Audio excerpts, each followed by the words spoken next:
नमस्कार दोस्तों, आप देख रहे हैं न्यूज़ वाले। जैसा कि आज सुबह एक ऐसी खबर आई जिसने पूरे देश की राजनीति को झकझोर के रख दिया। किसी ने विश्वास भी नहीं किया था कि आज ऐसी खबर हमें सुबह-सुबह सुनने को मिलेगी।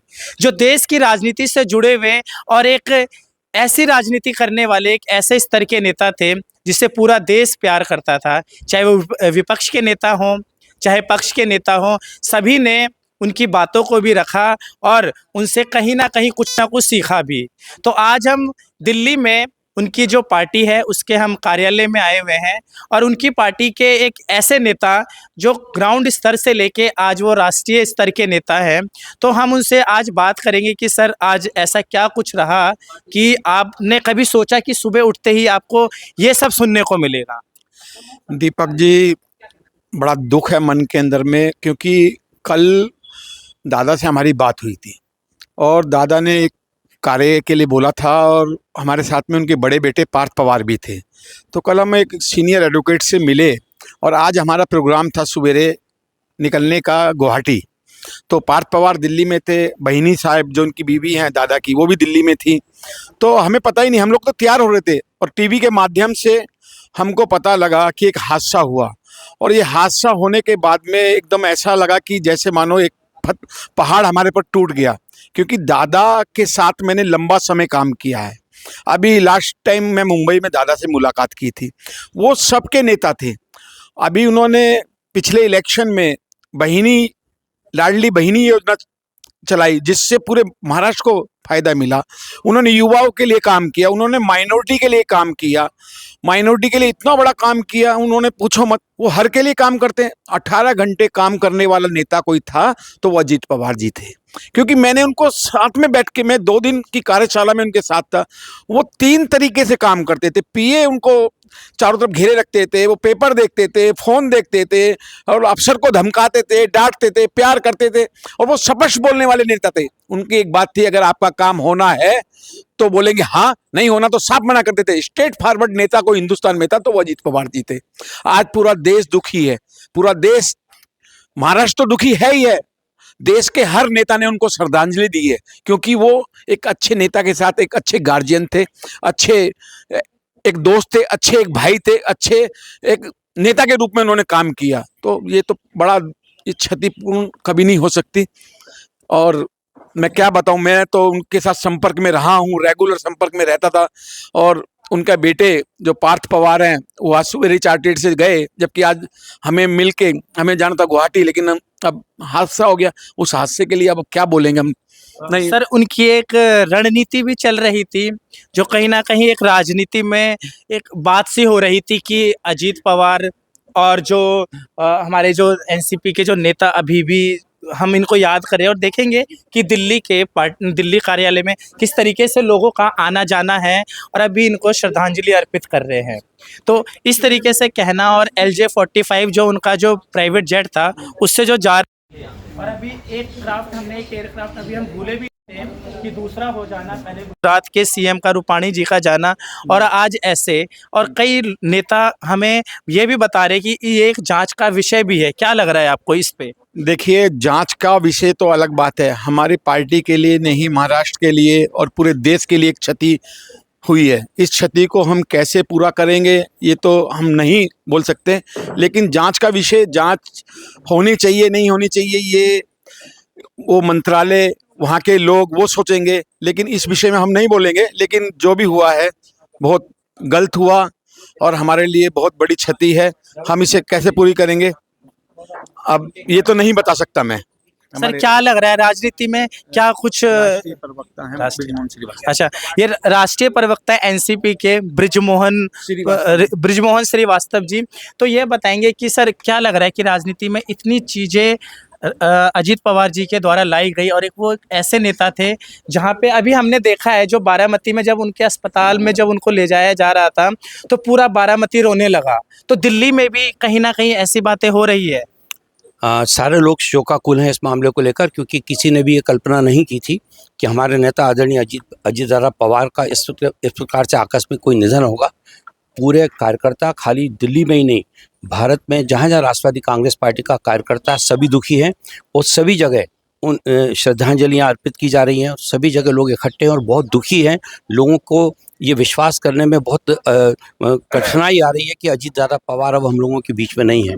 मैं सोचता हूँ कि ये एक बहुत ही हृदय विदारक स्थिति है और इसका हम सब लोग पूरी तौर से इस मौके पे हम लोग अपने राष्ट्रवादी कांग्रेस पार्टी की तरफ से शोक संतप्त परिवार के प्रति अपनी श्रद्धांजलि भी अर्पित करते हैं और ईश्वर से प्रार्थना करते हैं कि उनको इस दुख को सहने की शक्ति प्रदान करें। क्या कुछ लग रहा है सर, अभी शरद दादा जी से और अजीत पवार जी का दोनों का भी एक आपसी गठबंधन की भी बात चल रही थी, तो यहाँ लग नहीं रहा कि एक पार्टी को इतनी बड़ी क्षति हो जाना पूरे देश में और महाराष्ट्र में विशेषकर उनका जाना कितना ज़्यादा हृदय विदायक है ये? बहुत ज़्यादा हृदय फेक आंखों के सामने आ चुका है। बहुत ही दुखद समाचार है हमारे लिए और पूरी पार्टी के लिए।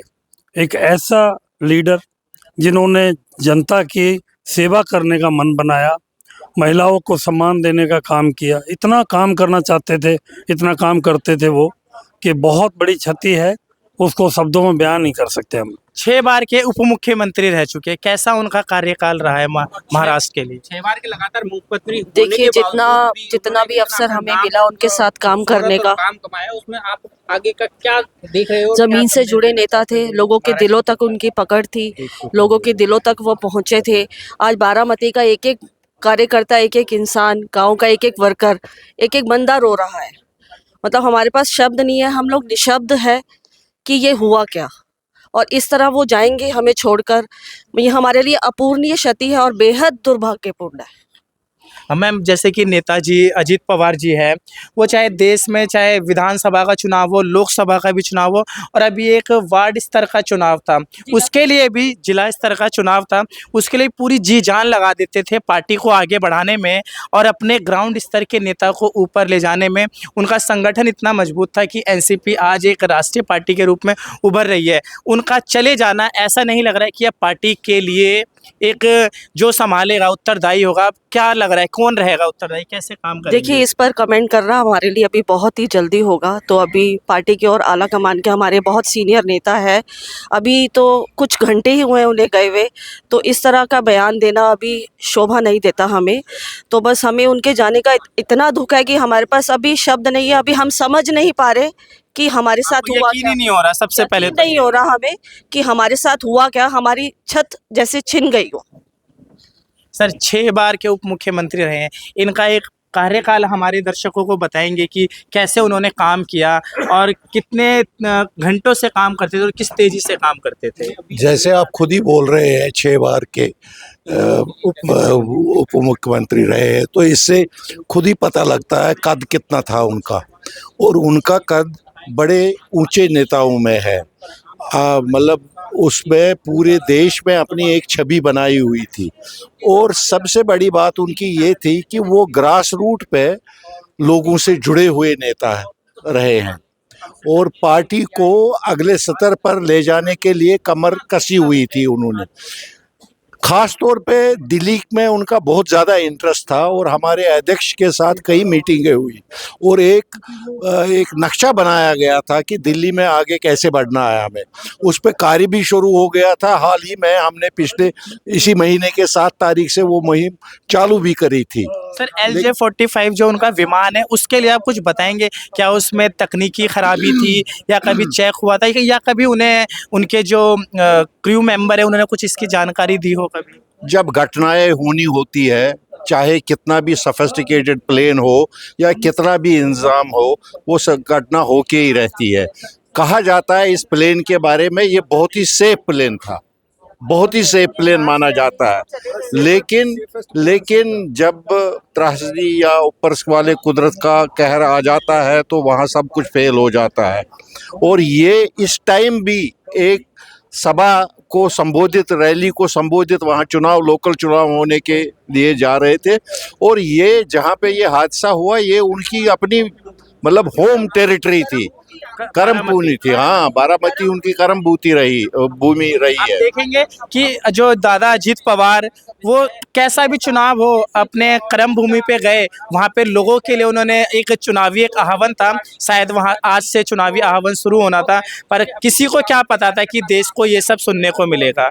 हम इनसे ही और बात कर लेते हैं, एडवोकेट साहब हैं आप, हम इनसे ही बात करते हैं कि सर शरद पवार जी और अजीत पवार जी के बीच में कैसे उनके रिश्ते थे, ताने बाने कैसे थे?